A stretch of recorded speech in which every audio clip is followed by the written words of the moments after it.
नाशिकच्या दिंडोरी तालुक्यातल्या रासेगावमध्ये एका केमिकल कंपनीला या ठिकाणी आग लागली आहे आणि या आगीनंतर या ठिकाणी काही वेळातच गॅस गळती सुरू झाली। माझ्या मागे आपण दृश्यांमध्ये बघताय ही स्पेक्ट्रम इथर्स प्रायव्हेट लिमिटेड नावाची कंपनी आहे।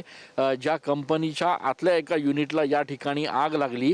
ही आग नेमकी कशामुळे लागली हे जरी स्पष्ट नसलं तर ही आग लागल्यानंतर पुढच्या काही वेळात या ठिकाणी गॅस गळती सुरू झाली आणि त्याच्यामुळे या ठिकाणच्या सगळ्या कर्मचाऱ्यांना तात्काळ बाहेर काढण्यात आलं।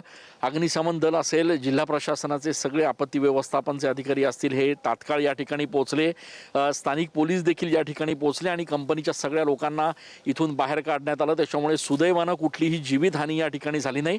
मात्र दोन कर्मचारी जे आहेत या ठिकाणी ते किरकोळ जखमी झाल्याची माहिती जी आहे ती या ठिकाणी मिळते आहे। त्यांच्यावर देखील सध्या उपचार सुरू आहेत। सध्या आगीवर पूर्णपणे नियंत्रण मिळवण्यात अग्निशमन दलाला यश आलेलं आहे। मात्र तरी देखील अग्निशमन दलाचे अधिकारी कर्मचारी जे आहेत ते घटनास्थळी अजूनही आहेत।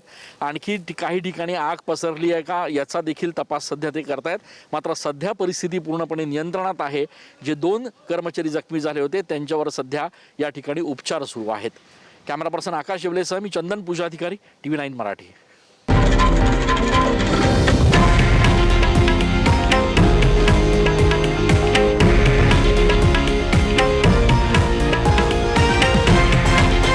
हे आहे देशातील नंबर 1 न्यूज नेटवर्क आणि आपण पाहत आहात TV9 मराठी, एकमेव।